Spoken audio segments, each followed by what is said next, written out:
WhatsApp guys, welcome back once again. दोस्तों, आज की कहानी का नाम है स्वेप्ट अवे। कहानी शुरू होती है एम्बर नाम की औरत से जो कि एक अरबपति है, लेकिन उसे हमेशा से अपने पैसों पर घमंड रहा है। वो अपने से छोटे लोगों को जरा भी इज्जत नहीं देती और यही वजह है कि उसकी ज्यादा किसी से बनती नहीं है। एक दिन एम्बर और उसके साथ वाले लोग प्राइवेट जेट से एक बीच पर जाते हैं और वहां पर ये शिप से कुछ दिन के लिए स्टे करेंगे। अब कैप्टन सभी लोगों से हाथ मिलाता है और उन्हें अच्छे से ग्रीट करता है, लेकिन एम्बर उन्हें ज्यादा भाव नहीं देती है और बिना हाथ मिलाए ही अंदर चली जाती है। जैसे कि हम उसका नेचर जानते हैं, उसी दौरान हम माइक नाम के आदमी को भी देखते हैं जो उसी शिप में क्लीनिंग का काम करता है। वो एम्बर से कुछ खास खुश नहीं था। उसने आते ही सबको ऑर्डर देना शुरू कर दिया था। अब माइक भी उसके सामान को लेकर उसके पीछे पीछे रूम तक जाता है और फिर वापस जाने लगता है, लेकिन एम्बर उसे रोक कर कहती है कि क्या इस शिप में जिम है। वो मना करता है, लेकिन कुछ देर बाद वो कार्डियो साइकिल ला कर देता है और कहता है कि मैम आप इसे इस्तेमाल कर सकती हैं। अब ये बात एम्बर को बहुत बुरी लगती है, क्योंकि पहली बार जब उसका किसी ने मजाक उड़ाया था वो उस पर बहुत चिल्लाती है और धमकी भी देती है कि वो उसे इसे काम से निकलवा देगी। लेकिन माइक उसे कुछ नहीं बोलता क्योंकि वो थोड़ा समझदार था। इसके बाद वो लोग शिप से थोड़ी दूर पर जाते हैं और वहां ड्राइविंग करने आए थे, लेकिन एम्बर नहीं करती क्योंकि उसे पानी से डर लगता है। वो माइक को अपने साथ बैठने को बोलती है। वापस आने पर वो सभी लंच करते हैं, लेकिन यहाँ भी एम्बर के नखरे खत्म नहीं हो रहे थे। वो कहती है कि लंच बहुत ठंडा है, इसे और गर्म करके लाओ, लेकिन यहाँ चीजें अब माइक के सर से ऊपर जा रही थी और इसीलिए वो गुस्से में आकर जितना भी लंच होता है वो उसके ऊपर फेंक देता है और बाद में उसी भी उठाकर समुद्र में फेंक देता है। लेकिन तभी एक चुटकी बजती है और वो हकीकत में आता है ये बस उसका एक वहम था। अगर उसने ऐसा कुछ किया तो पहले तो उसकी जॉब जाएगी और फिर हो सकता है कि एम्बर उसे बर्बाद भी कर दे। यही कारण है कि वो चुपचाप जाकर अपने दोस्तों को लंच गर्म करने को कहता है। अब ऐसे ही एम्बर के नखरे झेलते झेलते कई दिन हो जाते हैं। फिर एक दिन शिप में कुछ दिक्कत आती तो वो माइक से कहती है कि उसे फिशिंग करने जानी है। वो उसे बताता है कि मैम ऐसा करना खतरे से खाली नहीं होगा, क्योंकि मौसम खराब होते हुए दिख रहा है और ऐसे में बाहर जाना सही नहीं है। लेकिन एम्बर एक नंबर की जिद्दी थी, वो नहीं मानती और कहती है कि मुझे एक छोटी सी बोट चाहिए जिस पर बैठकर हम यहाँ से दूर जाकर फिशिंग कर सकें। तो माइक को एक बोट का इंतजाम करना पड़ता है जिसे लेकर वो शिप से दूर जाने लगते हैं, जहाँ पर उन्हें कुछ मछलियां मिल सकती हैं। लेकिन इन्हें इस बात का जरा भी अंदाजा नहीं है कि आने वाले जितने भी दिन होंगे इनके लिए वो हमेशा के लिए यादगार हो जाएंगे। अब कुछ देर के बाद ये लोग फाइनली उस जगह पर पहुंचते हैं जहाँ से माइक को लगता है कि अब यहाँ पे फिश पकड़ी जा सकती है, लेकिन एम्बर उसे और आगे जाने को कहती है। वो फिर से बोट स्टार्ट करता है, लेकिन अब वो शुरू होने के नाम ही नहीं ले रही थी। कुछ देर कोशिश करने के बाद माइक को पता चलता है कि इसमें तो पेट्रोल ही खत्म हो चुका है। अब जब ये बात एम्बर को पता चलती है तो वो आग बबूला हो जाती है और माइक पर चिल्लाती है। अब इसमें तो माइक की ही गलती थी, क्योंकि यार फ्यूल तो चेक करके लाना चाहिए था।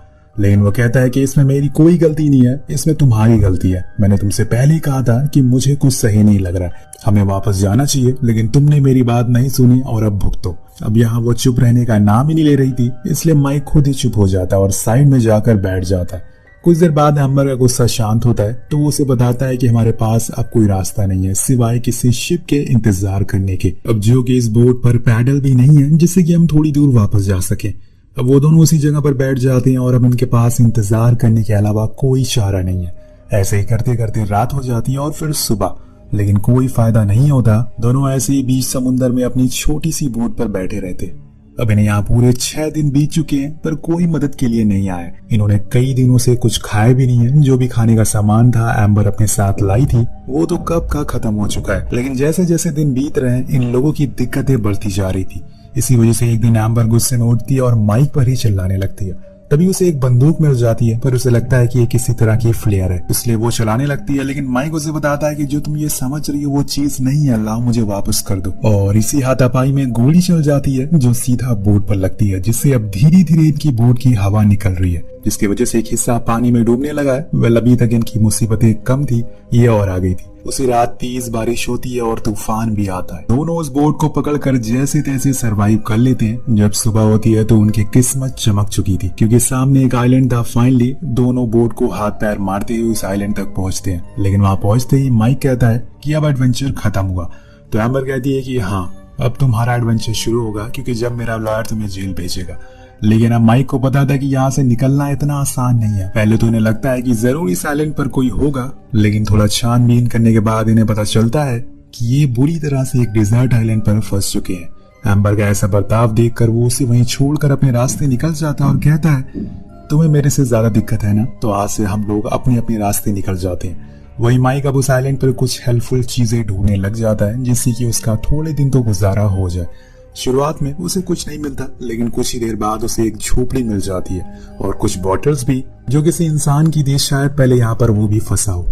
अब यहाँ उसके रहने का इंतजाम तो हो गया था, इसके बाद उसे अपने खाने का जुगाड़ करना पड़ेगा। अब पास में ही समुंदर था तो उसे ज्यादा ढूंढने की जरूरत नहीं है, लेकिन उसे थोड़ी मेहनत तो करनी पड़ेगी। इसलिए वो सबसे पहले एक नुकीले हथियार बनाता है जिससे कि वो फिश को पकड़ सके, और फिर बड़ी चालाकी से एक फिश को पकड़ लेता है और आकर उसे घर के पास आग जलाता है और आराम से खाने लगता है। वहीं लूसी और एम्बर ने पूरे आइलैंड का चक्कर लगा लिया था, लेकिन उसे कहीं कुछ दिखाई नहीं दे रहा था। उसने अपनी पूरी जिंदगी एक एसी रूम में बिताई थी और एक चुटकी बजाने से उसे सब कुछ मिल गया था, लेकिन यहाँ पे उसे अपना गुजारा करने के लिए उसे अपने साहस और दिमाग की जरूरत पड़ने वाली है, जो कि उसके पास है ही नहीं। असल में दोस्तों, आपको इस कहानी में दो पहलू देखने को मिलेंगे। पहला ये कि कैसे एक गरीब आदमी अपनी जरूरतों को पूरा करने के लिए कोशिश करता है। अब इतनी देर चलने के बाद एम्बर थक कर वहीं बैठ जाती है। तभी उसकी नजर माइक पर पड़ती है, जो आराम से फिश खा रहा था। उसे देखकर एम्बर को जलन होने लगती है, लेकिन उसे भूख भी लगी थी, इसलिए अब उसे ईगो छोड़कर माइक से खाने की रिक्वेस्ट करनी होगी, क्योंकि अगर वो ईगो में रही तो भूखी मारी जाएगी। वो उसके पास जाती है और रिक्वेस्ट करती है कि एक मछली मुझे दे दो, लेकिन वो मना कर देता है क्योंकि इसमें जो उसके साथ शिप पर किया था वो अभी भूला नहीं है और अब वो इतनी आसानी से उसे खाना तो नहीं देने वाला है। वो जाने लगता है, लेकिन गुस्से में एम्बर उस पर मिट्टी फेंक देती है और ये माइक से बर्दाश्त नहीं होता।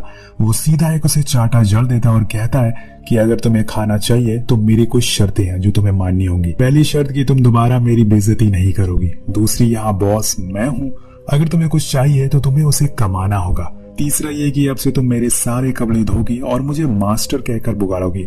मतलब दोस्तों, माइक उसे सही बदला ले रहा है। अब एम्बर मान जाती है क्योंकि उसके पास कोई ऑप्शन नहीं था, इसलिए अब उसके सारे काम करने लग जाती है, लेकिन गुस्से में। अब माइक मछलियां पकड़ कर लाता है और वो उसे बनाती है। इसके बाद वो उसके कपड़ों को भी धोती है और कुछ दिन ऐसे ही बीत जाते हैं। वो आग भी जलाना सीख गई थी, लेकिन माइक बहुत ही रूड बिहेव करता है उससे। एम्बर के लिए वो उसे ना तो घर में सोने देता है और ना ही सही से कुछ खाने को देता है। माइक कहता है कि अगर तुम्हें सोना है तो मेरे बेड पर सोना होगा। एम्बर भी कम नहीं थी, वो कहती है कि मैं किसी जानवर के साथ सो लूंगी, लेकिन तुम्हें किस कभी नहीं करूंगी। अब यहाँ सिचुएशन थोड़ी उल्टी होने लगती है। माइक का बिहेवियर ज्यादा रूडली होने लगा था, पर पूरे आइलैंड पर बस वही दोनों अकेले ही थे, इसलिए उन्हें मजबूरन एक दूसरे से बात करनी पड़ती है, जिसकी वजह से उनके बीच में एक अंडरस्टैंडिंग होने लगती है।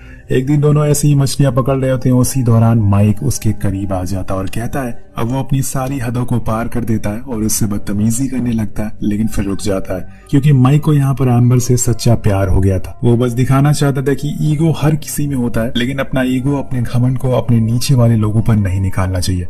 और फिर वहां से चला जाता है, जिसके बाद एम्बर को समझ आता है कि वो वैसा नहीं है जैसा कि वो उसे समझती है, इसलिए वो उसके पास जाकर उसे माफी मांगती है। वो भी उसे पसंद करने लगी थी। उस दिन के बाद से वो दोनों काफी अच्छे दोस्त बन जाते हैं और सारे कामों को आधा आधा करके बांट भी लेते हैं। लेकिन यह एम्बर को कहीं न कहीं ये समझ आ गया था कि बस पैसा ही सब कुछ नहीं होता, और उन पैसों ने ही उसे घमंडी बना दिया था। अब दोनों हर रोज अपने दिनों को अच्छे से जीना शुरू कर देते हैं। दोनों एक दूसरे के काफी करीब भी आ चुके थे। कहीं न कहीं एम्बर को माइक पसंद आने लगा था। वो उसे कहता है कि तुमने उस दिन मेरी कितनी बेइज्जती करी थी। एम्बर बताती है कि हर चीज के पीछे एक वजह थी। मेरे हस्बैंड के साथ मेरा डिवोर्स होने वाला है, जिस वजह से मैं बहुत ही इरिटेट हो चुकी थी और सभी के ऊपर चिल्ला रही थी, और ये बताते हुए वो रोने लगती है। तो माइक उसे फिर से संभालता है। इसके बाद से यहाँ पर उनके लिए एक नए जीवन की शुरुआत होती है। लेकिन एक दिन जब एम्बर लकड़ियां ढूंढ रही थी, तभी उसे एक क्रूज दिखाई देता है, एक शिप दिखाई देता है जो किनारे पर ही खड़ी थी। वो पहले तो आवाज लगाने की सोचती है, लेकिन बाद में रुक जाती है। उसे शायद अब वो दुनिया पसंद नहीं है जहाँ सिर्फ पैसों का मोल है, इसलिए उसने यही रहने का फैसला कर लिया है। लेकिन तभी वहां माइक आता है और उस क्रूज वाले को बुलाने लगता है, पर एम्बर उसे ऐसा करने से रोकती है और कहती है कि माइक प्लीज चुप रहो। माइक कहता है कि लेकिन तुम ऐसा क्यों कर रही हो? तुमने कहा था कि तुम मुझसे प्यार करती हो, मुझे प्रूफ चाहिए। एम्बर कहती है कि मैं आज तक इससे पहले कभी इतनी खुश नहीं थी। इससे ज्यादा प्रूफ मैं तुम्हें क्या दूं? मुझे वापस नहीं जाना है। मैं नहीं चाहती कि हर रोज मुझे कोई जज करे। माइक कहता है कि अगर तुम मुझसे प्यार करती हो तो दुनिया में कहीं भी प्यार करती रहोगी। एम्बर उसे समझाती है कि अगर हम उस दुनिया में गए तो हम लोग अलग हो जाएंगे। प्लीज ऐसा मत करो, मुझे तुम्हारे साथ रहना है। I love you. लेकिन माइक बार बार कहता है कि मुझे प्रूफ चाहिए, मैं जानता हूँ कि तुम बदल जाओगी। खैर अब ये लोग उस क्रूज पर बैठ जाते और इस बारे में एम्बर के हस्बैंड विकी को भी बताया जाता है। तो वो भी फौरन पोर्ट पर आता है एम्बर को लेने के लिए। लेकिन जब वो माइक को जिंदा देखता है तो उसे थैंक यू कहता है, क्योंकि उसने उसकी वाइफ को इतने दिनों तक बचा कर रखा। लेकिन यहाँ माइक एम्बर को देखकर एक हल्की सी स्माइल देता है और फिर वहां से चला जाता है। शायद उसे पता चल चुका था कि अब वो दोनों साथ नहीं हो सकते, या फिर उसने यहाँ आकर गलती कर दी। ये सब तो उसे आगे जाकर पता चलेगा। अब यहाँ से वो एक बार में जाता है, लेकिन तभी वहां पर एक आदमी आता है जो विकी का आदमी था। उसके हाथों में पैसों से भरा हुआ बैग था जो विकी ने दिया था माइक को देने के लिए।